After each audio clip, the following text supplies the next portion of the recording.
What's up, guys? Justin here with TheSketchUpEssentials.com. So in today's video, we're going to check out a brand new extension from Fredo 6 that allows live bending of objects along curves. Let's go ahead and just jump into it. All right, so FredoBend is a brand new extension from Fredo 6. You can download it by going to the SketchUpEssentials plugin store and looking for FredoBend. I will link to this in the notes down below the video.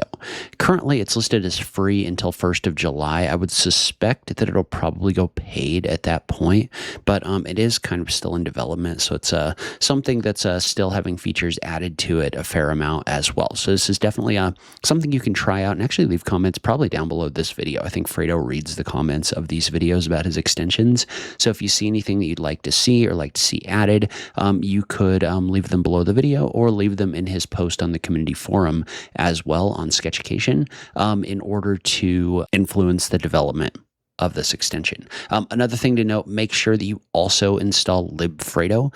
That's linked to on the FredoBend page. Without libfredo, Fredo's extensions generally don't function. So now we're going to hop over into SketchUp and take a look at the way this works. So the way that FredoBend works is it takes an object, basically any object in a container, right? So grouped geometry. It'll take that object and it'll bend it along a curve in whatever way you want. So in this situation, what I would do is I would activate the extension. Note that there are two options in here. This circular bend is not yet implemented, so you've just got the first option in here. But the way this works is you select an object, you click on it, and then you mouse over the object and you set a base point. So in this case, I would probably want the base point to be the middle of this object right here. So, and you can mouse over this and get various like little indicators in here, like there's a center of object. In this case, I'm just going to pick the bottom of this object like so. And then I'm going to mouse over the curve. Now, notice when I mouse over the curve, this is going to recognize it as a curve, and it's going to give you a preview of the object being bent along this curve. And so in this case, we'll just pick the starting point right here and click. And so now we've clicked, and so we've set the object that this is going to bend along. And now you have a number of different options over here for things that you can do with this object. So first off is the axis direction. We'll take more of a look at this in a second, but basically this is going to set the direction along which your object is bent. Now, one thing to pay attention to the orientation of the axes, because you can actually click on these multiple times in order to set the direction, right? So notice how when you do this, it's showing you the direction of the axes, and you can also see the direction of the axes on the original object right here. So you can see how, okay, if I wanted this bent with the text standing up, I would probably want the green axis standing up. And so in this case, we're rotating along that red axis to get that. So you would just click on this a couple times in order to rotate it to get the green axis facing up. Notice you can also tap the arrow keys on your keyboard in order to rotate this in a direction. So you can take this, and once you're done, once you have this bent the way that you want, you can hit the enter key right here and you can bend your object along a curve. Now, note that you can do this in multiple different directions. So in this case, I would want this to have a base point right here, and then I would mouse over this curve like so, and I'm going to click a point on the curve right here, and then I can again rotate my text by tapping the left, right, or up arrow keys like this, right? So in this case, I want the green axis up again, though I could rotate it and have it be bent in this direction as well. Now, notice how there's an option in here for position along curve. What position along curve is going to do is it's going to set where on the object things are placed. So no matter which direction I have this rotating, and I'm going to go ahead and rotate this so it's standing up right here, I can use position along curve in here to set where on that object this is going to be placed, like this. Then once I'm done, I can click to finalize. And so that gives us a lot of control over the way this is placed, right? The trick here is just noting that you can click on this or use the arrow keys to rotate multiple different times, right? But we could do the same thing with this curve right here. So I could click, and then I can tap. In this case, I want to tap the right arrow key like so, and I'm going to set this so that it bends along the curve. And I could set my start point like this, and then I could click in order to place this. So it's actually pretty easy to set the location of objects using this tool. Okay, so now let's talk about length of object versus length of path. So in this case, say that I've got this ramp right here, and I want to take this ramp and I want to bend it along this direction.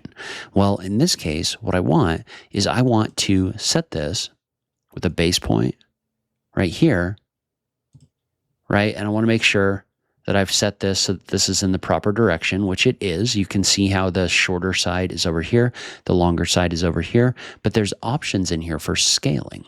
And so what scaling is going to do is it's going to let you take this object and it's going to let you scale it along the length of an object or to do a couple other things.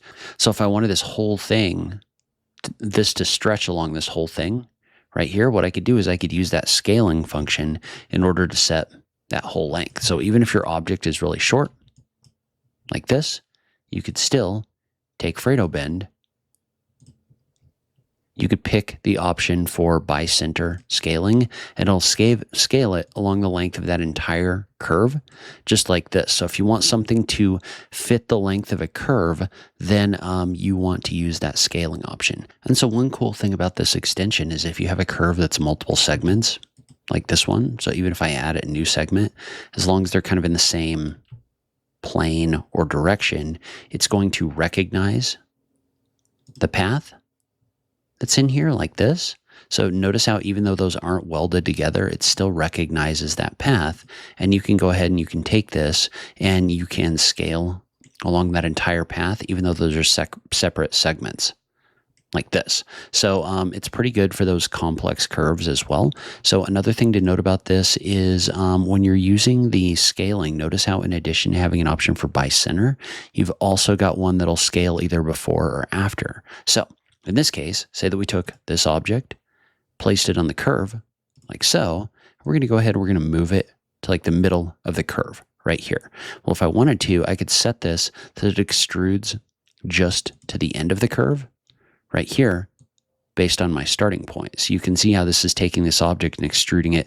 So it'll take whatever your starting point is and stretch it to the very end right here, which is super cool. Now, one thing to note about this is your shear direction. So like when you have a flat path like this, it doesn't really matter, right? So if I come in here and I set this, we'll go ahead and we'll make sure that we align our object along the curve like so. We'll go ahead and stretch it to the end, and then we'll create this. So that's no big deal, right? Because what that's going to do is that's going to take that object, it's going to slice it up along the curve like this, and it's not a problem. Now, when you have a curve like this one, though, what's happening is this is going up and it's adding a twist. So if we try to do that same thing with just... So if we try to do that same thing right here, notice what this is going to do is it's going to inherit the twist of the curve, right? Like that curve isn't fully staying upright. So what we would want to do in a situation like this one is we would want to set that shear direction to Z, right? That means it's just going to shear it in that vertical direction. So now what that's doing is that's going to come in here and that's going to slice this up, but it's only going to shear it in the up and down direction. So you're not getting that directional distortion in here, right? If you set the value of N in here, then you get this twist, which is not really very good. But if you click on the Z value right here and click like this, then it's going to take that object and it's going to bend it properly, like so. And so one thing I've run into before is if you have a curve that kind of switches directions like this, and I've even had it happen on the circles a little bit. One thing I've had it happen before is sometimes you can get this kind of like weird breaking or switching in here. I'm not sure if that's something I'm doing wrong or something else, but one thing I did note, and this is kind of odd, is if you just kind of like switch it to the before option, and then you just kind of move this to the end, like so. Sometimes it'll maintain that direction in the direction that you want. So that is something that's worth noticing, but notice how you're kind of like losing, like notice how your orientation changes right here. So I think it's something to do with the fact that the curve direction kind of changes like so, but you might try either the option for before or the option for after. So you might do the one where it's after and it's going to do everything after this point, and then click, and it'll go ahead and take that object and it'll slice it. But a lot of that has to do with just like it picking the direction of the slicing. So it's just that some curves like this, when they change directions, things get a little bit weird. I don't know if there's a fix for that, or if it's just there's not really a good way to handle like multiple curving and twisting objects like this, but it is something to kind of be aware of, and that's a fix where you can still kind of use it to create a shape that's in here. And so one cool thing to note about this, and so when you create an object like this one, if I right click on it and go to FredoBend and do edit curved object from model, you can go in here and you can adjust this. And so you can come in here and you can adjust this, but not only can you adjust it, right? Like you can come back in here and change what you did like this. Not only can you adjust that object, you can also right click and go to the option for get the original object back in the model if it wasn't. And so let's say we just took this object and we just did an offset on it and extruded it down like so.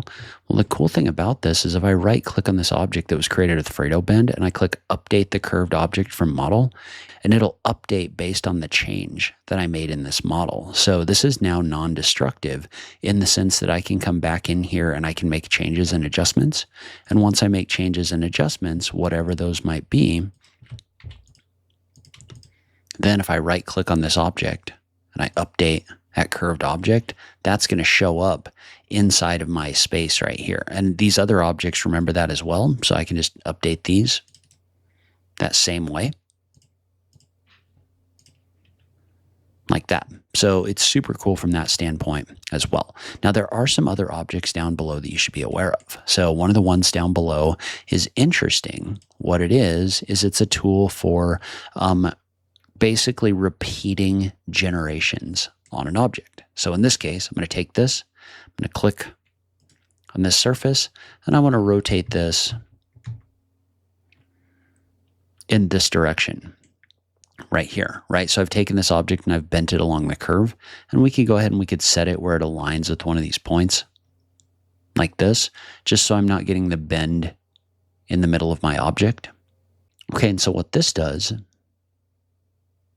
is this takes an object, and I'm going to place it on the midpoint right here, and I'm going to tap the left arrow key and rotate this like so. But what this does is this allows us to continue or redo actions. So in this case, right, I'm going to set this to stretch all the way, and then I'm going to set a number of steps like so. And so when I do that, what this is going to do is this is going to allow me to click on the step before or after. So you can use this to set a number of steps. Now, I'm not 100% sure if you can set like an overall height of this. I don't see anything where you can do that right now because the spacing sets the spacing between the steps, right? So if I typed in like a value of 25%, what that's going to do is that's going to make these smaller. But what this is designed to do is this is designed to let you kind of repeat the movements. So in this case, we might do something a little bit different. So what we might do is we might take this object, and I'm going to find the midpoint of the edge right here. We'll align it with the midpoint right here. And so what you can do with an object like this one is you can actually set steps after like this, and we're going to set it so that it steps up. Well, in this case, I probably want to rotate it. So I'm just tapping that right arrow key so it's going outward rather than inward. And we're going to set it so that it steps up like this. And so you can set number of steps like so. So if you want to take an object, bend it along a curve, and then step it up and out, you can do that using this tool as well. All right, so there are a couple other options down below. So when you activate this, right, you've got options for your curve profile. Your curve profile is just set to work better, like sharp mode works better if you have curves with sharp corners. Smooth mode is going to work better with something that's actually like a smooth curve like this. Now the edge finishing is important because it's setting the way the edges are created in your model, right? So if I take this object right here, and I'm going to go ahead and curve it along this curve. So I've got this chain model. I'll tap the left arrow key in order to set this. So if you uncheck remove coplanar and soften, what it's going to do is it's going to generate all of that geometry as unsoft edges, right? So you get all this extra geometry in here. Most of the time, that's probably not what you're going to want. You're probably going to want to select the option for soften. You're probably going to want to select the option for remove coplanar and soften and leave those active. So if I click in here like this, you want to leave those active, and then if you click on generate, what that's going to do is that's going to generate this with the softened edges in here. So you're going to get this nice smooth geometry. So that's definitely something that's worth being aware of. And so one thing to be aware of with something like this chain, and I'm actually going to use a curve that doesn't have a double curve in it, because that's going to cause, or a double curve in multiple directions, because that's going to cause some issues. So say that you had a chain that you wanted to take along this curve right here. Well, if I take this object and I extend it, right? So if I use the scaling function in order to extend it to the end, it's going to work, but what it's going to do is it's going to stretch your chain links out. So one thing that I like to do is if I have something like this, I'll select both edges and weld them together.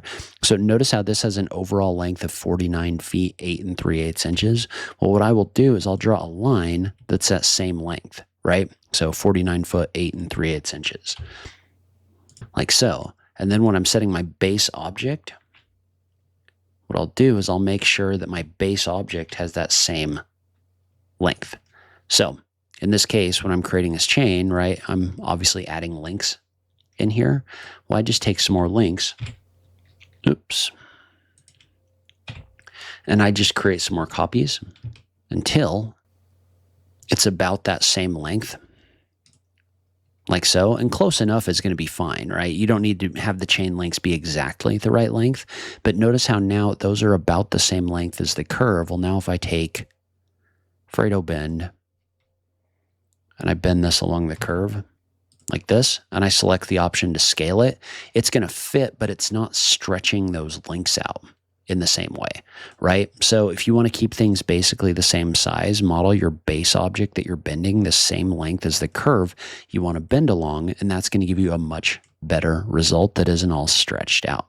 And then the last two options in here, I'm not really 100% clear on the build versus deform modes and what those do, so I'm leaving those as auto. Then there's also an option here to save a copy of the original container in the model. That's going to give you something where it's going to create a copy and hide it so that it doesn't get purged.